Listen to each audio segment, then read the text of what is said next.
All right, Unit 5 is the beginning of our unit on linear programming. And here's the type of problem that we'll be able to solve by the end of this unit in a couple of weeks. So this is about cooking. Baking a tray of corn muffins takes 4 cups of milk and 3 cups of wheat flour. A tray of bran muffins takes 2 cups of milk and 3 cups of wheat flour. A baker has 16 cups of milk and 15 cups of wheat flour. He makes $3 profit per tray of corn muffins and $2 profit per tray of bran muffins. How many trays of each type of muffin should the baker make to maximize his profit?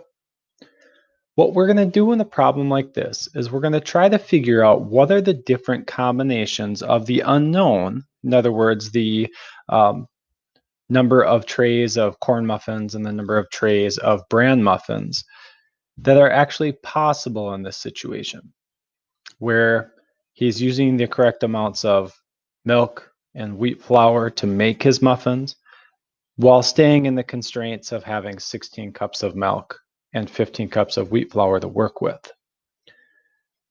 And knowing that we have different combinations that are possible, we also want to know which combination is going to give him the most profit, because that's how he's going to make money.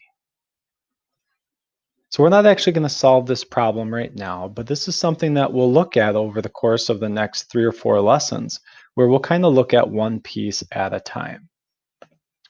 So this is our plan for this unit. So starting today, our day 1 lesson is going to be focused on writing systems of inequalities. So in a problem like the one that we just saw, we are going to need to write several inequalities that make up that problem and that go together or fit together. In our next lesson, we'll look at graphing that system of inequalities so we can get a visual representation of what it looks like and what the solutions look like. On day 3, we're going to find what's called the vertices and the feasible region. And then in day 4, we'll write and use an objective function to help us make a decision based on the situation.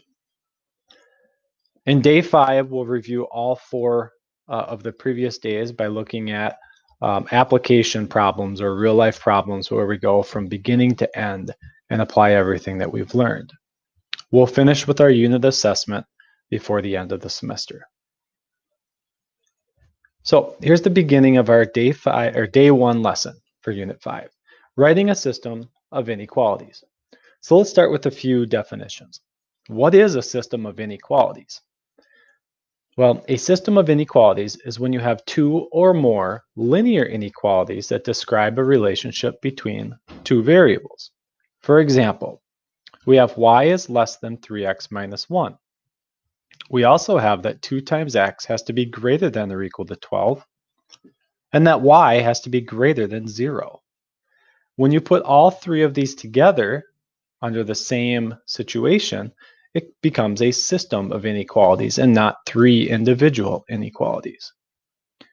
So what are solutions to a problem like this? Well, solutions would include any ordered pair, so any x and y value that satisfies each linear inequality in the system.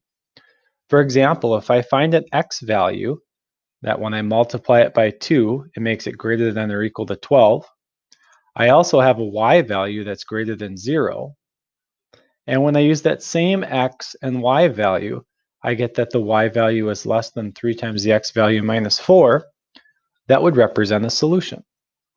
But the x and y has to work in all 3 of these inequalities. Otherwise, it's not a solution to the entire system.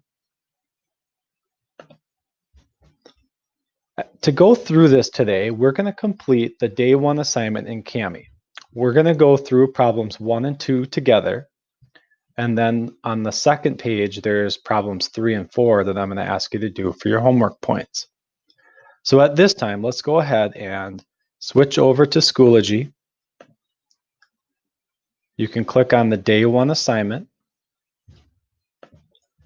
From there, you can open the assignment with Kami. And we'll begin with problem number 1. Feel free to pause as needed to copy down any of the work as we go through the examples. Problem number 1 reads, at Brantley's Bakery, a batch of cookies requires 2 cups of flour and 25 minutes to bake. A cake requires 3 cups of flour and 45 minutes to bake. Brantley has budgeted for 27 cups of flour per day, and he can bake for only 450 minutes per day. Write a system of inequalities to show how many batches of cookies and how many batches of cakes Brantley's Bakery can make. Determine what the variables are and give a system of equations to fit the situation. And actually, that should read a system of inequalities to fit the situation. So the first thing we're going to do is we're going to create and complete this graphic organizer that's going to help us write our inequalities. So what we have here is the very first item is our variables. Variables are the unknowns, the two things that we don't know. Usually you can find those in the description for or either a question or it describes what you're supposed to do. Again, we're looking for unknowns. What don't we know about the situation? It says to write a system of inequalities to show how many batches of cookies and how many cakes Brantley's Bakery can make. So those are the two things that we don't know. The number of batches of cookies and the number of cakes. Those are our variables. What I'm going to do is I'm just going to label those in the same order that they appeared. The first one will be the first variable, or x. So instead of saying how many batches, I'm going to just say number of cookie batches. Okay, so not number of cookies, but number of cookie batches. So 5 batches, 6 batches, and so on. Because each batch might have 4 dozen cookies in it, not just one cookie. Then the y value is going to be the number of cakes.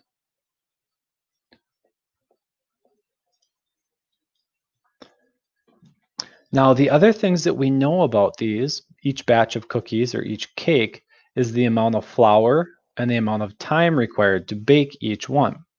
So in my graphic organizer, I put my variables on the top, and then I put the other quantities down the side. And now I want to fill in the boxes. So for batch of cookies will be the first column. How many cups of flour are needed for one batch of cookies? And up above, it says a batch of cookies requires 2 cups of flour. So I'm going to put a 2 in that first box. And then below that would be the amount of time required for a batch of cookies. I'm just lining it up like a multiplication table. And it said a batch of cookies was 75 minutes to bake the entire batch. A cake requires 3 cups of flour and 45 minutes to bake. So underneath the cakes, we're going to require 3 cups of flour and record 45 minutes to bake. You know, while I'm here, I'm also going to label my variables. That batches of cookies was X and cakes were Y. Now there's a little bit more information that we know that we did not necessarily use yet. Give me 1 second to highlight. 2 cups of flour, 75 minutes to bake, 3 cups of flour, 45 minutes to bake. Then in the next sentence, it says Brantley has budgeted for 27 cups of flour per day. That's like a total amount that he can use, up to 27 cups of flour. Now, it's possible that he doesn't use the entire 27 cups of flour, and it certainly is possible that he uses all of it, but what he can't do is use more than that. So under the row for flour, we know it's 2 cups for every X, it's 3 cups for every Y, and we also know that Brantley has to use less than or equal to 27 total cups of flour. So see how I line this all up in the same row. Okay, so 2x and 3y has to be less than or equal to 27 total cups because he can't use more flour than what he has. Now let's look at the constraint or a limit on the amount of time that Brantley has. It said that Brantley can bake for only 450 minutes per day. That's a constraint on how much time he has available. So if it takes him 75 minutes to bake a batch of cookies and 45 minutes for every cake, we know that he can use less than 450 minutes of baking time. It just means that he doesn't use it all. Or he could use all of the 450 minutes of baking time. What he can't do is use more than that. So we're going to use less than or equal to 450 as our constraint. So for writing our inequalities, our graphic organizer basically has everything set up for us, except for putting the variables in place. So remember, the batches of cookies are X, the number of cakes are Y. So we're going to take 2 times X, and we're going to take 3 times Y for the cakes. And when we add those together to get the total amount of flour that Brantley uses, it has to be less than or equal to 27 total cups. Okay, this is the constraint on flour. The second inequality comes from the second row of our table. It's really a constraint or an inequality on the amount of time that he has. It takes 75 minutes for every batch of cookies. It takes 45 minutes for every cake. And when you add that together, you get a total amount of time that Brantley uses. Well, the constraint on time is that Brantley only has 450 minutes in that day to bake, so it has to be less than or equal to 450 minutes. Just going to label that as a constraint on time. Finally, we have 2 more empty rows here, and you might be wondering, well, what are those for? Our graphic organizer doesn't have any more space here. And the last 2 rows are really just constraints in general, okay? Constraints on our variables. And it has more to do with just what makes logical sense in real life. Now, X is our variable that represents the number of batches of cookies. So let's think about, can X be any number possible? Well, no. I mean, we know that there's a limit based on the amount of flour and time that he has, but even what makes, I guess, more real life sense is that X has to be a non-negative number. Think about that. Can you make -3 batches of cookies? No. Can you make -10 batches of cookies? No. Can you make 0 batches of cookies? Yes. Could he make 5 batches of cookies? Yes. But the only thing that's really not possible are negative numbers here. So one more inequality for the batches of cookies is to show that X cannot be negative. In other words, X either has to be greater than 0 or equal to 0. So our inequality is X is greater than or equal to 0. And that's going to be our constraint for the batches of cookies. Then the last one is going to be very similar to that, and that's based on the number of cakes. For the same reason that you couldn't have a negative number of batches of cookies, you can't make a negative number of cakes either. So Y has to be greater than or equal to 0 as well. So what we end up with is we really end up with one constraint or inequality based on each of these 4 items listed in our graphic organizer. Okay, for the flour, we just went left to right using everything we had from our paragraph. For time, we went left to right based on everything we had in our paragraph. But then we could also write an inequality about each individual variable, saying that x has to be either equal to 0 or bigger than 0. It's basically just saying it has to be a positive number or it could be 0. X just can't be negative. And we do the same thing with y. Now this is going to be pretty similar for almost every problem we do, and it might be for every problem that we do. And it's just saying in real life, your unknown quantities are very rarely going to be negative. So if you need to, take a moment to copy that down, and then we're going to go on to number 2. All right, with number 2, we have the BHS Pizza Kitchen, specializing in individual pizzas. The Sparky Pizza has 4 ounces of cheese and 16 ounces of pepperoni. The Blaze Pizza has 5 ounces of cheese and 9 ounces of pepperoni.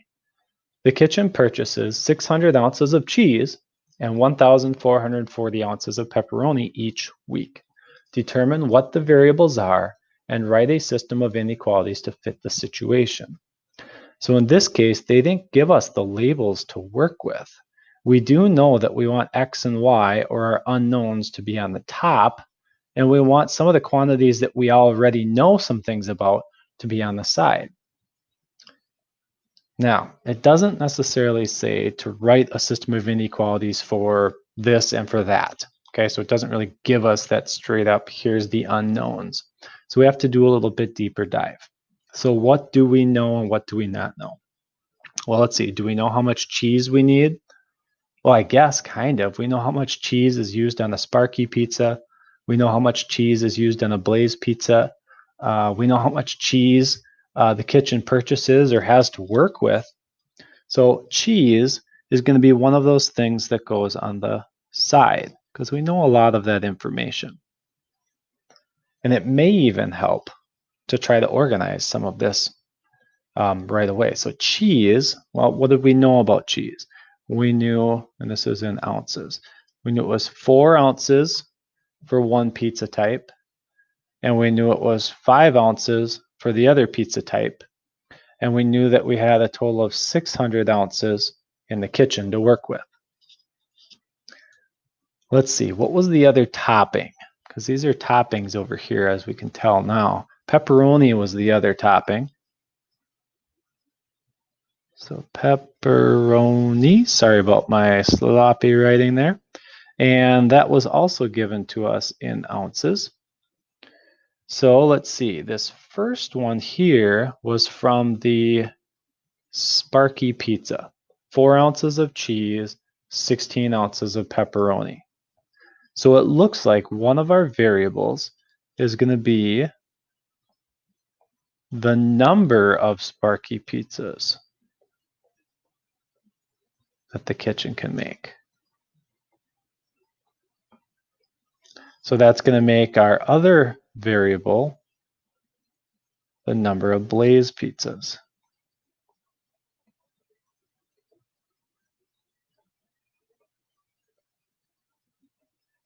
Well, let's finish our table here.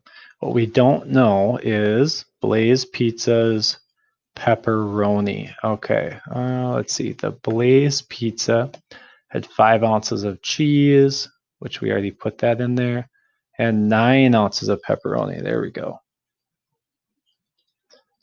All right, so the cheese, the kitchen had 600 ounces to work with. For pepperoni, the kitchen has 1,440 ounces to work with. All right, so put yourself in this situation. You have these massive quantities of cheese and pepperoni in the refrigerator. Okay, if you have 600 ounces of cheese, can you use less than that? Sure, it's okay to have extra. Could you use all of it, or exactly 600 ounces of cheese? Yes, you'd use it all up. Could you use more than 600 ounces of cheese? No. So I ask these questions because it helps us decide which inequality symbol to use here. The amount of cheese for the two pizza types has to be less than or equal to 600 total ounces of cheese. And for the same reason, the pepperoni is going to be the same thing. Okay, the amount of pepperoni is less than or equal to 1,440 total ounces because that's what the kitchen has available. If you feel like you want to try this, why don't you go ahead and pause the video and try to write your inequalities for the system down below. And there should be 4 total inequalities when you're done. If you don't feel like you're ready, just watch and listen. So we're going to write an inequality starting with cheese. We knew that it was 4 ounces for every Sparky pizza. So we can use 4 times x to represent that total amount.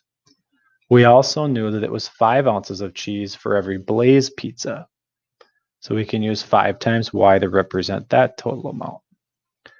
When we add those quantities together, we get a total amount of cheese used by the BHS Pizza Kitchen. And we also know that the constraint was the limit on the amount of cheese, right? You can only use the amount of cheese that you have. You can't use more than that. So we have that limit of 600 ounces of cheese. Let's write a similar inequality for pepperonis. It's 16 ounces for every Sparky, and it's 9 ounces for every Blaze pizza, and the limit is 1,440 ounces of pepperoni.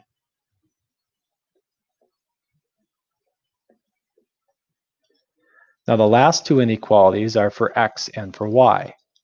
X is the number of Sparky pizzas, and the BHS Pizza Kitchen could make 0 Sparky pizzas, or 1 Sparky pizza, or 2 Sparky pizzas, or 3 Sparky pizzas, and so on. What they can't do is make a negative number. So just like in the last example, we want to say that x has to be greater than 0 or equal to 0 to show that x can't be a negative number. And then the same thing for y. Y also has to be greater than or equal to 0. So there's our limit or our constraint on the Sparky pizzas and the Blaze pizzas. And that makes our system of inequalities. What we're going to do in the next lesson is we're actually going to graph these systems of inequalities so that we can get an idea of what are the possible solutions to something like this. So that'll come in a future lesson. So then what I'd like you to do next is I'd like you to try problem number 3 and problem number 4 on your own. They should be very similar in terms of the setup to how we just did numbers 1 and 2. Let me know if you have any questions.